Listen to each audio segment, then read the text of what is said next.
আজকে কেন্দ্রে যে সরকার আছে, কিছুদিন আগে রেলকে বিক্রি করেছে, কিছুদিন আগে কারেন্টকে বিক্রি করেছে, কিছুদিন আগে এলআইসি কে বিক্রি করেছে। এলআইসিতে 1 লক্ষের উপরে চাকরি গেছে, 1 লক্ষই হিন্দু পরিবারের চাকরি গেছে। অন্যজন আসবে, আবার কেউ মরবে, আবার কেউ আসবে, কিন্তু দেশ ছিল, দেশ আছে, দেশ থাকবে। সংবিধান ছিল, সংবিধান আছে, সংবিধান থাকবে। সংবিধান আমাদের কাছে আগে, দেশের প্রাইম মিনিস্টার আমাদের কাছে আগে নয়, সংবিধান আমাদের কাছে আগে, রাজ্যের সিএম আগে নয়, রাজ্যের কোন মন্ত্রী, দেশের কোন মন্ত্রী, দেশের কোন প্রধান, এমন কেউ আমাদের কাছে আগে নয়। আমাদের কাছে আগে হলো সংবিধান। আমার প্রশ্ন আপনাদের কাছে একটা, প্রশ্ন একটা, এই লড়াইটা করবেন কাদের সাথে? মন দিয়ে শোনেন। ওয়াকাফ হলো আমাদেরই পূর্বপুরুষদের দানকৃত সম্পদ। অনেক ধনী লোক ছিল যিনারা নিজেদের সম্পদকে আল্লাহর রাহে অফ করেছে, উৎসর্গ করেছে। উদ্দেশ্য কি? এই সম্পদ, এই জমি মসজিদ, মাদ্রাসা, ঈদগাহ, কবরস্থান, খানকা বা মুসলিম ছেলে মেয়েদের এডুকেশনের জন্য এই অর্থ ব্যয় হবে। বুঝে আসছে? কথা বলবেন তো? বুঝে আসছে? এর জন্য আমাদেরই পূর্বপুরুষ, আপনাদেরও পূর্বপুরুষ যারা ইসলামের অনুসারী আল্লাহর রাহে সম্পদ অফ করেছে। এ সিলসিলা ফারুকে আজমের সময় ছিল, উসমান গনির সময় ছিল, সিদ্দিকে আকবর তিনি তিনার পুরো সম্পদকে বাইতুল মালে অফ করেছেন। এবং আমার নবীর দুনিয়াবি জিন্দেগিতে 400 কোটি টাকা তৎকালীন সময় সিদ্দিকে আকবর আমার নবীর কদমে উৎসর্গ করেছে। আমার নূর নবী তিনিও অফ করে দিয়েছে। তো এই যে সম্পদ আল্লাহর রাহে অফ করা হয়, এই অর্থ মসজিদে যাবে, মাদ্রাসার কাজে লাগবে, খানকা, ঈদগাহ, বিশেষ করে গরিব ছেলে মেয়েদের এডুকেশনের জন্য খরচ হবে। কারো ছেলে ভ্যান চালায়, দিনমজুরি করে, লেবারি করে, তার ছেলে 95% নাম্বার পেয়েছে, মেডিকেলে ভর্তি হতে চায়, ল নিয়ে পড়তে চায়, ইঞ্জিনিয়ারিং হতে চায়, সায়েন্স নিয়ে পড়তে চায়, তার পিছনে এই অর্থ ব্যয় করে তাকে শিক্ষার দিকে আগাবে, সে শিক্ষিত হবে। মৌলানা আবুল কালাম আজাদ, এপিজে আবুল কালাম যেমন ভারতের বিখ্যাত একটা সায়েন্টিস্ট, এবং জিনার জন্য ভারত দাদা হয়ে আছে, অর্থাৎ পারমাণবিক শক্তির মেন মাস্টার মাইন্ড। ওই রকম আমার ভারতের লক্ষ কোটি মুসলিম ঘরে সন্তান আছে, এক একটা এপিজে আবুল কালাম হতে পারে, কিন্তু তাদেরকে এগিয়ে না দিয়ে তাদের পিছন থেকে পা ধরে টানা হয়েছে, তাই তারা আগাতে পারেনি। যদি গভর্নমেন্ট দেশ ভাবতো আমাদের আরো আবুল কালাম দরকার, তাহলে এই সমাজের মুসলিম ছেলেদের পিছনে তাদেরই পূর্বপুরুষদের দান করা ওয়াকাফের সম্পদ যদি খরচ করত, আরো হাজারো হাজারো সায়েন্টিস্ট, আরো হাজারো হাজারো বড় বড় বিজ্ঞানী তৈরি হয়ে তারা আমার দেশকে সার্বিক দিক দিয়ে শক্তিশালী করত। তাহলে আমেরিকাকে আব্বা বলতে হতো না, আমেরিকা আমাদের জুতার তলায় থাকতো, ঠিক না বেটা? কিন্তু দুঃখের বিষয়, দুঃখের বিষয়, এদের নোংরা মেন্টালিটি, এদের নোংরা মনোভাব, এদের নোংরা ক্যারেক্টারের জন্য আজকে আমাদের অকাপ সম্পত্তি 77 বছর ধরে তছনছ হচ্ছে। কত বছর? 77 বছর ধরে পুরো ভারত জুড়ে লক্ষ লক্ষ বিঘে, 27 লক্ষের উপরে বিঘে জমি আছে, যার টাকার গণনা আপনাকে ক্লিয়ার বলা সম্ভব নয়। আপনি হয়তো অজ্ঞানে পড়ে যেতে পারেন, এত টাকা।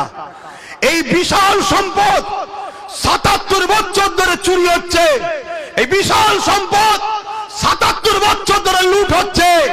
আমি জানি না আমার বক্তব্য কজনের পছন্দ হবে, কেন রিসেন্ট কিছু লোক ওয়াকাফ আন্দোলন করছে, তাদের মূলত জানো লক্ষ্য শুধু কেন্দ্র সরকারের বিরোধী করা। বাকি যারা খাচ্ছে খাগি যাক, কেন এরা তো আমাদের ভাগ দেয়, ও তো ভাগ দেবে না। আমি ওই সকল হারামখোরদের মতো চিল্লাবো না। আমার কাছে কথা হলো, যারাই আমার ওয়াকাফ সব খাবে, সে কেন্দ্রে বসুক রাজ্যে বসুক যেখানেই থাকুক, তারাই গাদ্দার, তারাই চোর, তারাই আমার ওয়াকফের দুশমন, তারাই আমার মাদ্রাসার দুশমন, তারাই আমার মসজিদের দুশমন, তারাই আমার দ্বীনের দুশমন। সবার বিরুদ্ধে কথা বলতে হবে, এটাই হবে ইনসাফ, এটাই হবে মুস্তাফা জানে রহমতের গোলামদের পরিচয়। আর না হয় তুমি শুধু যে ভাগ দেবে না তার বিরোধী করবে না। খুব মন দিয়ে শোনেন, ৭৭ বছর ধরে এই সম্পদকে ঝেড়ে খাওয়া হচ্ছে।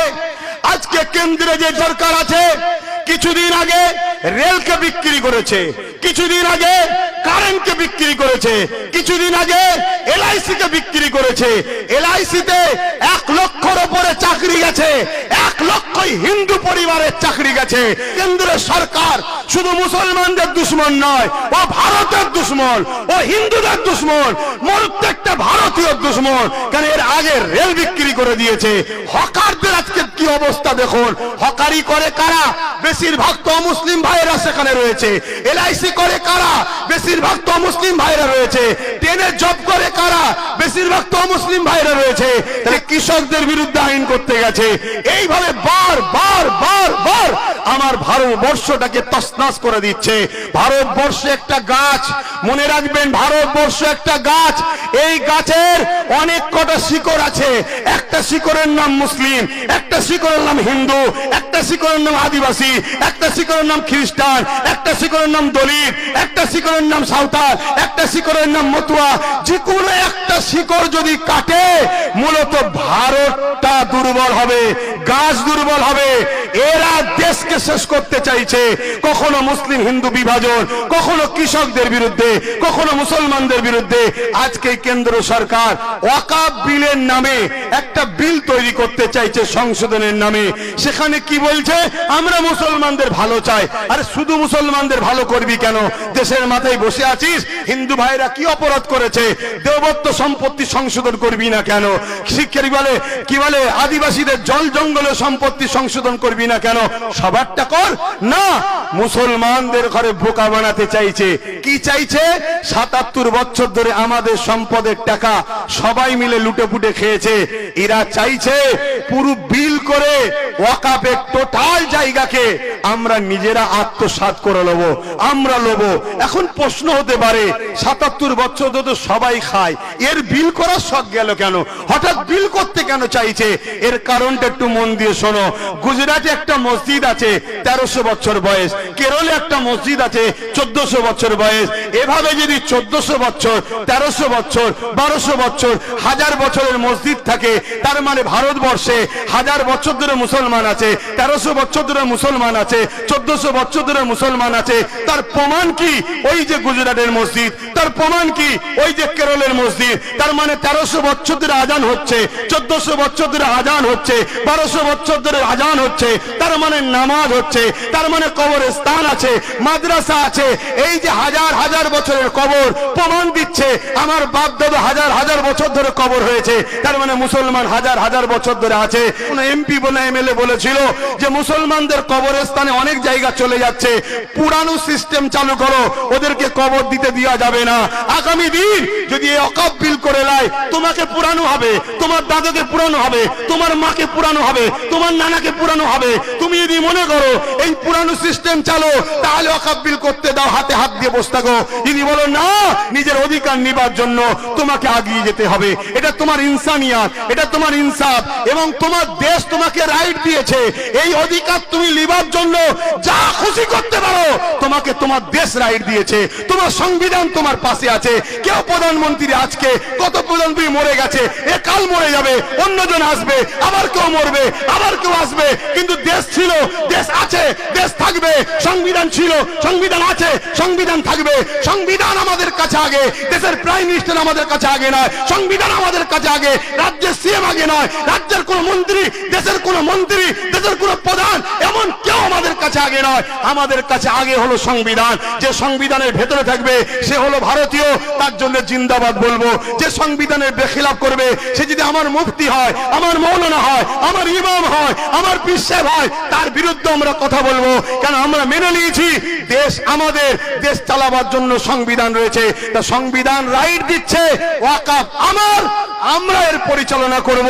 এই ওয়াকফকে নিয়ে যারাই ষড়যন্ত্র করবে তারা সংবিধান বিরোধী, তারা সংবিধান বিরোধী। সংবিধানের স্বার্থে এদের বিরুদ্ধে সংগ্রামের দরকার আছে না নাই? হাত তুলে বলে আছে না নাই? হাত তুলে বলে আছে না নাই? হাত তুলে বলে আছে না নাই? কিন্তু আমার প্রশ্ন আপনাদের কাছে একটা, প্রশ্ন একটা, এই লড়াইটা করবেন কাদের সাথে? যারা দীর্ঘ ৭৭ বছর ধরে ওয়াকফ খেয়েছে তাদের ঘরে সাথে লড়াই করবেন? এক কথা বলছে না তো? যারা দীর্ঘ ৭৭ বছর ধরে খেয়ে আসছে তাদের ঘরে নিয়ে লড়াই করবেন? আমি তো দেখছি অনেক মুফতি মৌলানা, খারাপ নেবেন না, হয়তো অনেকে ভুল বুঝতে পারেন না, আমাদেরকে নতুন করে ফাঁসানো চলছে। অনেক মুফতি মৌলানা দেখবেন সামনে সারিতে দাঁড়িয়ে গেছে, চলো আন্দোলন করতে হবে।